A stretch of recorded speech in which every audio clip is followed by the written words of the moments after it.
So a long while back, I did a video covering a fun little challenge for the Reignited trilogy.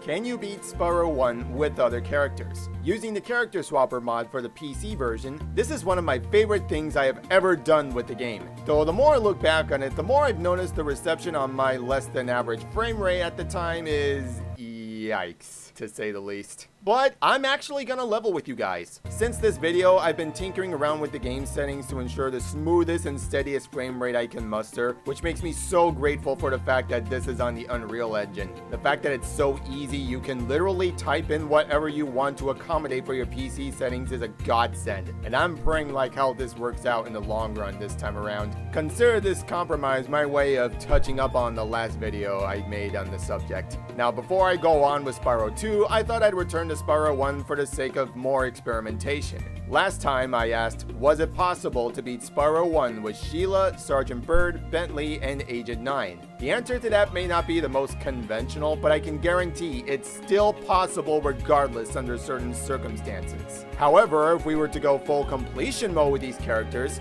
since the general game plan is not just to reach Nasty Nork, that left me wondering, how much of Spyro 1 can you complete with these other characters? As I did last time, I'm sticking with this one rule, being that you cannot switch to Spyro at any point in the game unless you're going to enter a level, as going through portals in this specific game would cause the whole thing to soft lock and leave you in an invulnerable state. Forgetting a detail like this will be your biggest downfall, I guarantee it. Not to mention, if you die in any capacity, the game will always load up as Spyro by default. If this ever happens, just switch to whichever character you're using during your playthrough. Now then, let's put it all into practice and see just how much of Spyro 1 you can clear with Sheila, Sergeant Byrd, Agent 9, and Bentley using the good old character swapper.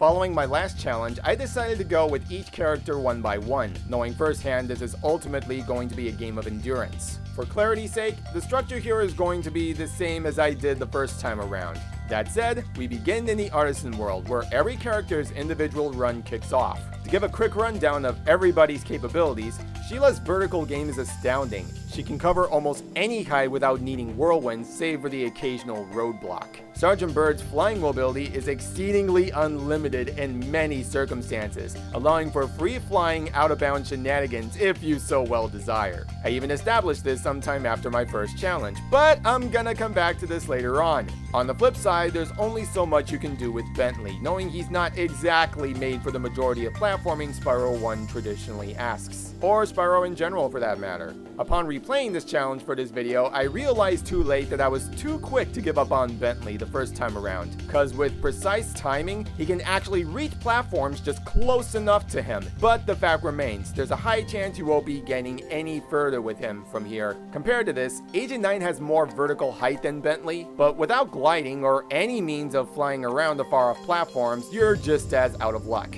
What he lacks in this, however, he easily makes up for with being able to shoot almost anything he comes in contact with, which is more than what I can say for everyone else. All this said, let's get a move on. Beginning in Artisans, every character barring Agent 9 is capable of attacking some enemies, but not so much everything else. The wimpy Norks will serve no problem for everyone involved, though the Gem Thief is a different story. Sergeant Byrd and Agent 9 just can't do the deed for whatever reason. One thing I heard was that Sheila can indeed attack the Gem Thief and collect its treasure. I tried this out for myself, and sure enough, they were right. It's far too much of a time investment though. Bentley can easily put them to shame though. Once you catch up with the guy, it's as simple as 1-2 whack the club. Sheila can clear the stage 100% with everyone else lacking behind for one reason or another. From Stonehill onward, unless you're Agent 9, everyone is going to have to go through each level without dying or getting hit by enemies. Sheila can grab a handful of treasure no problem and reach all the dragons with ease. Even in the case of Cavern, a simple well-timed jump is enough to get you out of a whirlwind no problem.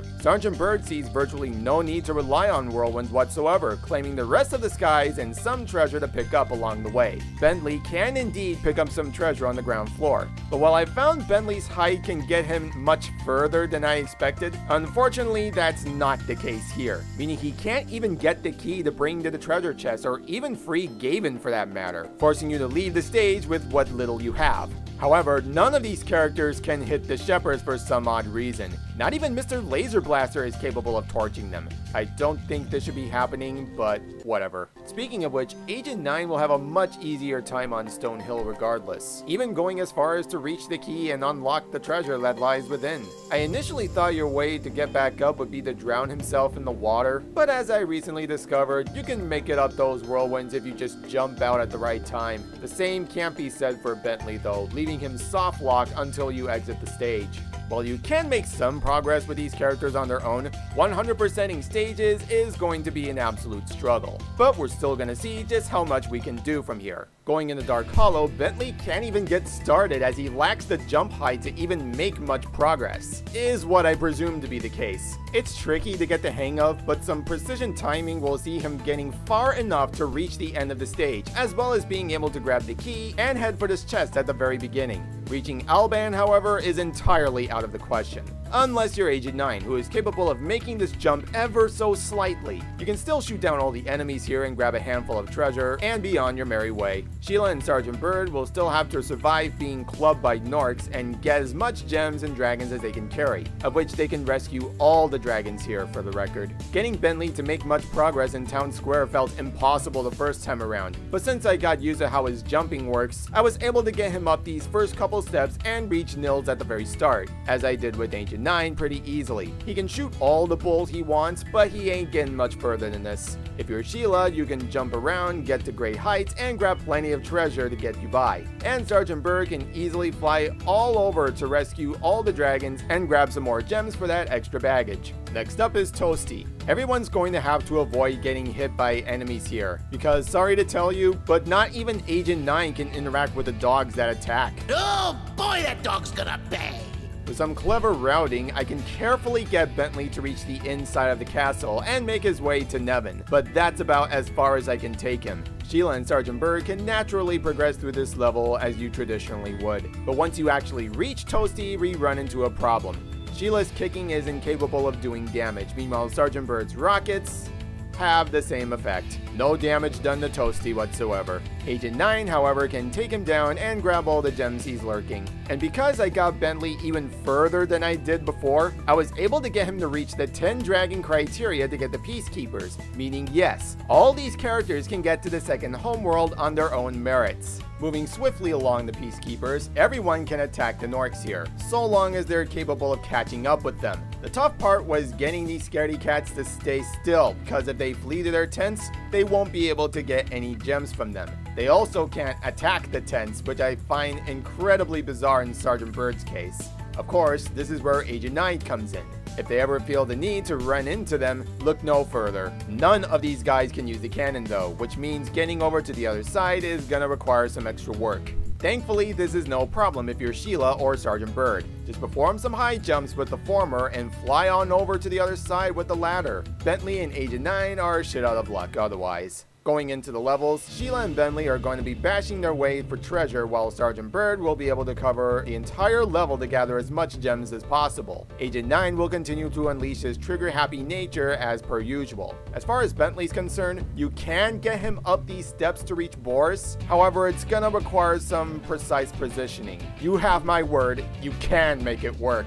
Agent 9 can make his way up these steps to reach this Nork by the higher section of the level, but there's virtually no way to get him to the other side from here. Sheila and Sergeant Byrd can make it here no problem, and Byrd can even fly all the way to the treasure chest requiring a key for some extra gems. Clifftown is essentially Sheila's playground, being able to jump up to the highest point without needing to glide on over there, as well as jumping to all these platforms to grab some more gems lying around. Sergeant Byrd can fly all over to his heart's content and collect a handful of treasure all the same. Meanwhile, next door, Bentley and Agent 9 are gonna have to make do with the ground they can muster. Starting with Bentley, he can jump and walk his way to this section with enough effort. But if you're lucky enough to squeeze past this big mama over here, this is where Bentley's gonna have to call it quits, since his jump height just cannot make it to the other side. Meanwhile, Agent 9 can shoot down all the big mamas, though not the shielded banditos. He can also make this big gap of a jump, taking him all the way to the top to reach Enzo. He can snipe all the buzzards just for fun, but that's about it for him, just some more target practice. Ice Cavern is pretty straightforward for the most part. Collecting gems and rescuing dragons won't serve as much of a problem for each character here,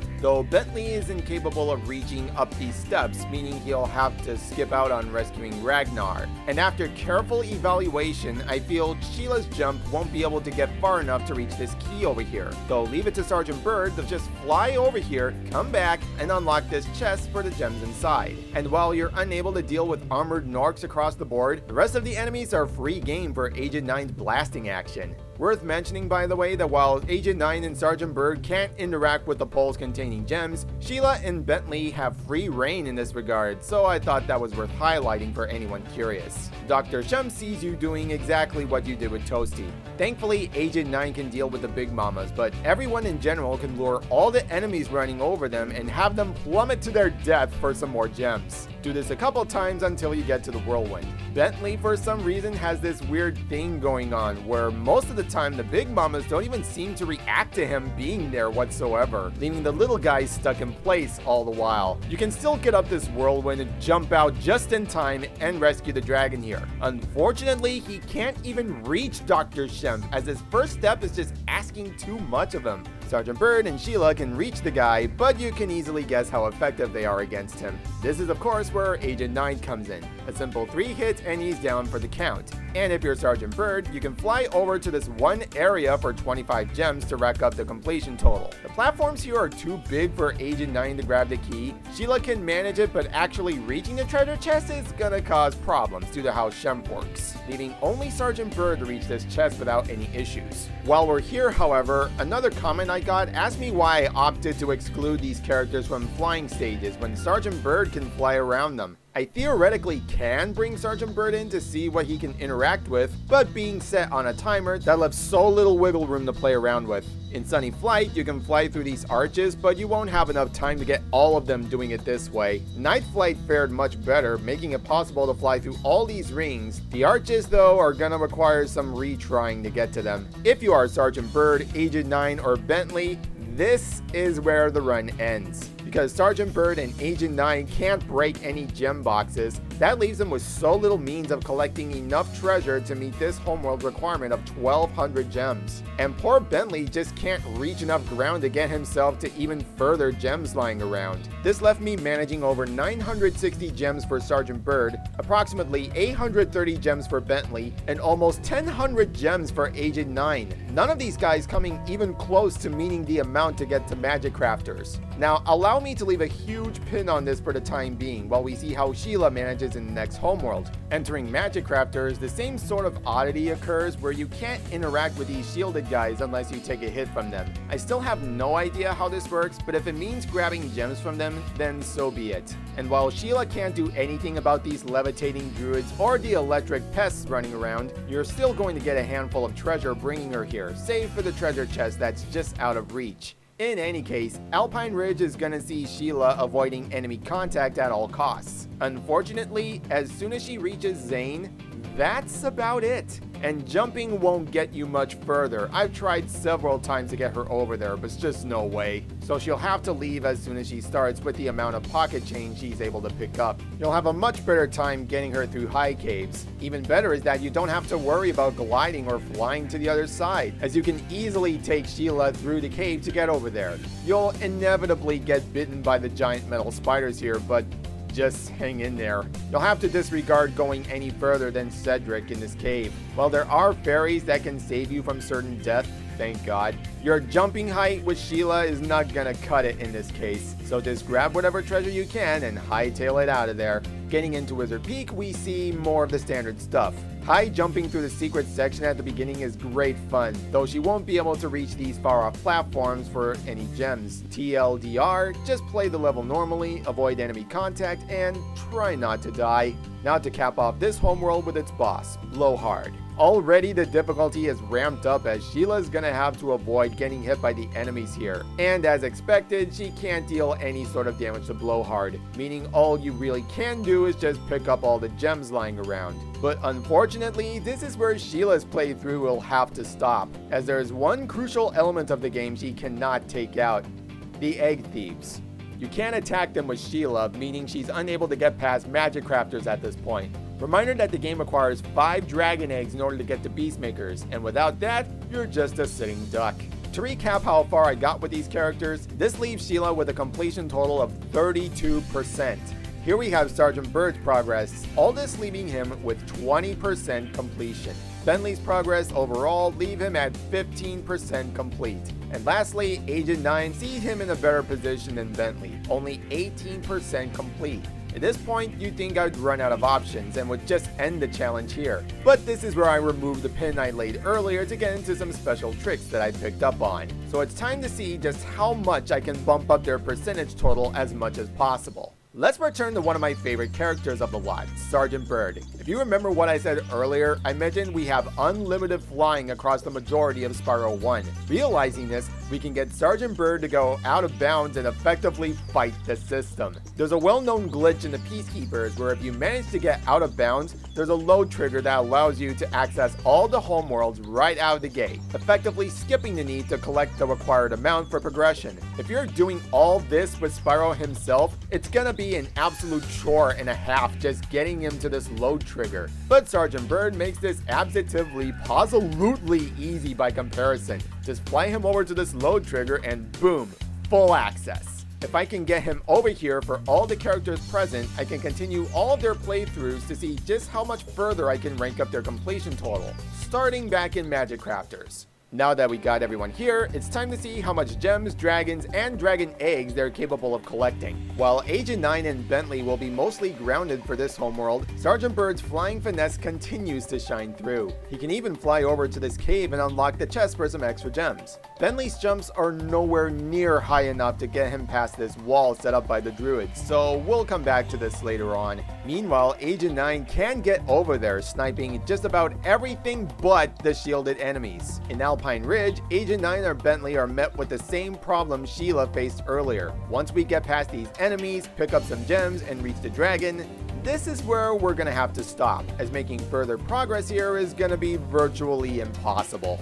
If you're Sergeant Byrd, however, you can thankfully play this stage with no roadblocks to speak of. Just like Sheila, the same rule applies to Sergeant Byrd and Bentley, where getting hit by the shielded dudes will cause you to hit them while you're still stunned. So make good use of this while you can and stock up on fodder when necessary. And high caves is not without restrictions for Bentley and Agent 9 all the same. Good luck getting past the spiders in the caves though. It's gonna be tough, so of course Agent 9 can snipe these druids moving the platforms back and forth while taking care of everything else present. Bentley can grab a handful of treasure with no restraints where he's standing, and flying around the high caves is a breeze for Sergeant Byrd. Funnily enough, it's also here where I found he can get past these caves without having to fight the druids and reach this fairy, though because they're still active, he won't be able to gain any fairy magic today. Not that it really matters either way, since power-ups are essentially useless playing the game this way. As far as getting Bentley over to Wizard Peak is concerned, I decided the best compromise to get around this is to bring a character with enough vertical height to bypass this block and keep Bentley going from here. It may seem like cheating, at least in this case, but just for curiosity's sake, I opted for this as a last resort, if not just to keep Bentley going for a little while longer.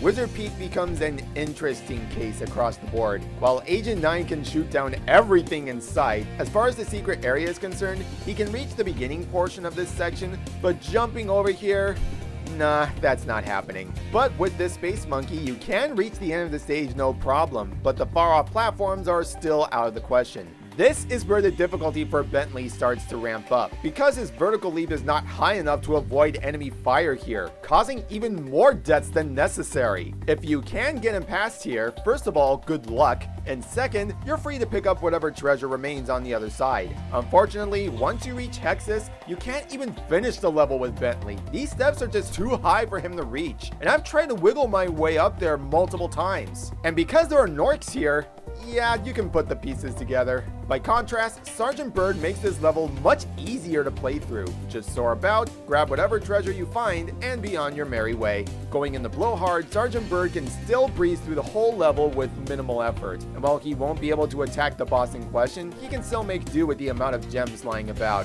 Same can't be said for Bentley though. There are wizards at every corner, hardly giving him enough breathing ground to make much progress. Never mind being able to actually reach blowhard. Poor guy just can't catch a break. Agent 9 can fare much better, killing everything in sight and getting some extra gems from blowhard. Though actually finishing the boss in question is just not possible this way no matter how hard you try. And taking Sergeant Byrd in the Crystal Flight, you'll be able to luck out getting the rings here. Unfortunately, the arches here are just too spread out to even come close to finishing this time around, so good luck. And before we move on, this is where I report that unfortunately, Sergeant Byrd and Bentley are met with the same restriction as Sheila, meaning they won't be able to attack egg thieves for dragon eggs in order to get the Beastmakers. Fortunately enough, Agent 9's lasers are enough to get the thieves, allowing him to virtually get all the dragon eggs in Spyro 1. And better yet, you can snipe the egg thieves from a distance without having to chase them down, making this my favorite method of approaching them. At this point, it's here where I'm gonna keep relying on the Peacekeeper skip in order to keep these characters going one by one. So once we head back here and head out of bounds, it's off to the next homeworld, where at this point, we're all caught up now. Right off the bat, everyone's going to have to play Floor is Lava, as the only way to get past the enemies without hitting them is to wait until the electric floors are clear for them to carry on.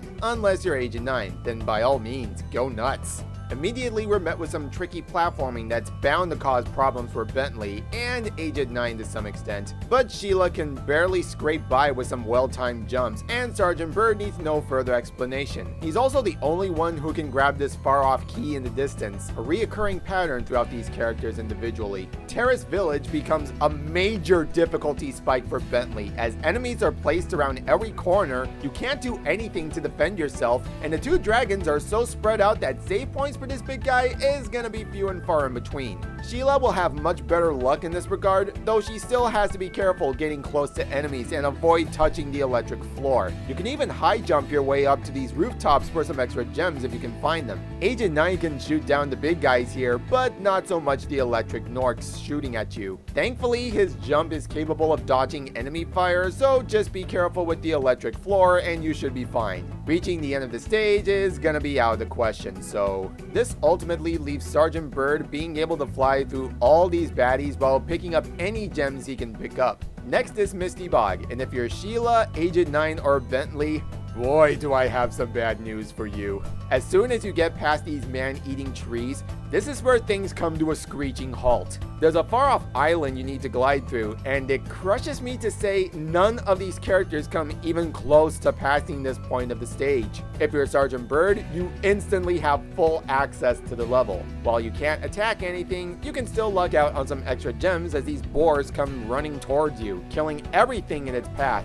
Just be careful they don't hit you in the process, as these hogs are just fucking obnoxious to get in regulation. On to everybody's favorite level in the game, Treetops. If you're Bentley, you're gonna have a really tough time making much progress here. You can finagle your way up these steps all you want, but there's just no way you're gonna get any further than this. In Agent 9's case, you're free to shoot all these damn dirty apes down and make your way up this set of stairs, though unfortunately, you're just as out of luck. While you can snipe these enemies from a distance, there's just no way you're gonna reach the gems from here. Sheila can kick these chests for some extra treasure, but unfortunately she's met with the same stop as Agent 9, leaving you to bail out just as the level's getting started. If you're Sergeant Byrd, you can snag a handful of treasure and rescue all the dragons with the greatest of ease. It's also this level where I learned something utterly shocking. To my surprise, Sergeant Byrd can in fact collect gems from spring chests. This ultimately shattered my mind, as I completely wrote this off the first time I tried this challenge. However, after a while I learned there's a catch to how this works. You can only get the gem if the spring chest is close enough to a wall, as while it seems like his rockets just pass through them completely, the blast radius is big enough to be caught by the spring box, allowing you a small window of opportunity to catch it while it's still out. So if you ever want to grab these gems with Sergeant Byrd, just make sure they're hugging the wall first, or in the case of Dry Canyon, champion, just let the enemies do all the work for you. Going into Metalhead, Bentley can't even get started as going up these steps is causing more problems than necessary. It's here where I decided to get another character to get up these steps in order to see how Bentley fares throughout the rest of the level.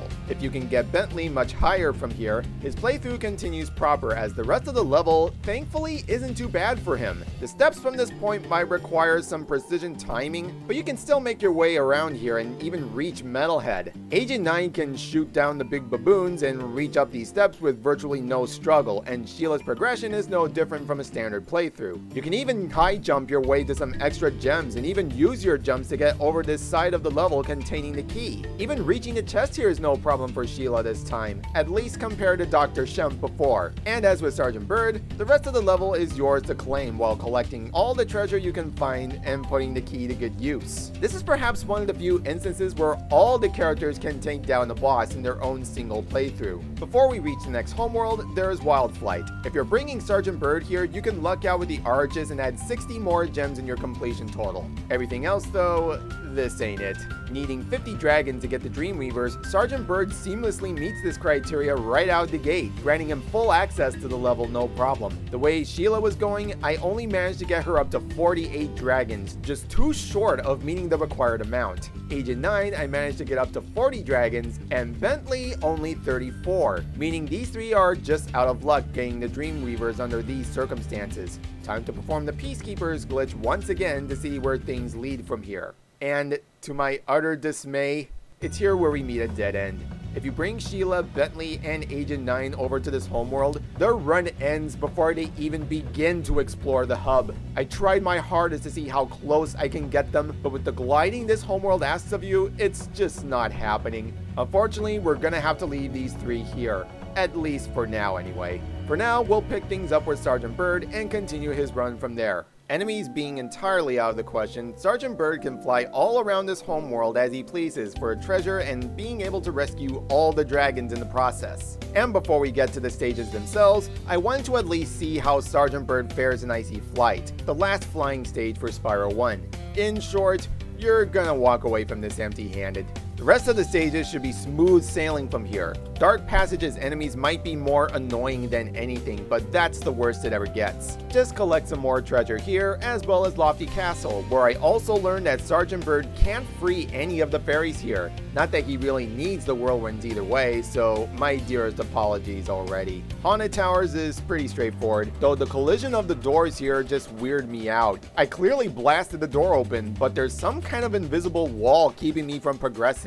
This never happens under any other circumstance, so I just shrugged it off and flew my way around for some extra gems in the bag. And while we can't defeat Jacques here, we can still fly all over picking up whatever gems we find, including the locked treasure chest and a handful of spring chests that are just close enough to the walls in this level. This, however, brings us to over 3,000 gems, and to get to Nasty, we need 6,000 in total. So performing the skip one last time, we get Sergeant Byrd over to Nasty's world to finally finish this. I could fly all the way to the finish and unlock Nasty Nork right away, but since this is a completion run, we're gonna have to go for all the levels regardless. And right off the bat, playing through Nork Cove and Twilight Harbor are no different than a vanilla playthrough. You only have to avoid enemies at all costs and collect all the gems lying around the floor. Twilight Harbor's enemies might seem to serve as a threat to you, but you can just fly over them like it's nothing. And going into Nasty Nork, it's here where I realized I gotta take down the thieves to get their keys. But since Sergeant Byrd can't interact with them, we can't even get the fight started proper. So while we can get to Nasty Nork with Sergeant Byrd on a solo playthrough, it's still not enough to actually finish him without some form of assistance. As it is, we were able to bump up Sergeant Byrd to 55% completion. Meanwhile, getting Sheila much further brings her up to 40% complete. Bentley and Magic Crafters and Beastmakers brings him up to 27%, and Agent 9 in both homeworlds leaves him at 33% completion. Using this Peacekeepers glitch to get these guys much further, this was the highest I can muster out of all these characters in their own single playthrough. But before I move on, I wanted to try out one last thing before I put the character swapper mod to its highest potential. Switching out mods for this last experiment, I sought out something called the Omniswapper. Supposedly it's a jack of all trades, offering tons of Spyro skins, vehicle options to play around with, and of course, having the options to switch characters whenever you want. I personally don't rely on this mod so much as I find it much slower compared to the character swapper. It's still a cool mod all things considered, and it even allows for local co-op if that's what you really want to do. But for this challenge, I had an interesting idea. Looks like we'll have to hop on the plane and teach these Norks some manners. That's right, these characters can use the plane Hunter steered from Spyro 3. Almost all these guys have full access to it, allowing us to fly through the level, shoot down what we can in sight, and cover the ground Sheila and Agent 9 were missing before. You can hop out and enter the plane anytime using triangle, so long as you're actually near the thing. And with this in mind, I decided to bump up their percentage total one last time using the plane wherever we can. If you're using this with Sheila or Sergeant Byrd, good news is that you'll be able to take down enemies this way. Even those annoying egg thieves are no problem with this thing. Whether or not you consider this cheating is perfectly fine by me, but if it means some extra treasure to the collection, I'm willing to try anything I can get a hold of. Since Sergeant Byrd can fly around with no restrictions, he'll generally be using this thing to attack enemies he couldn't before. Sheila's gonna be needing it though to get to higher ground or cover distance that's too far for her high jumps to reach. And since Agent 9 can attack almost anything in sight, save for some jarring exceptions,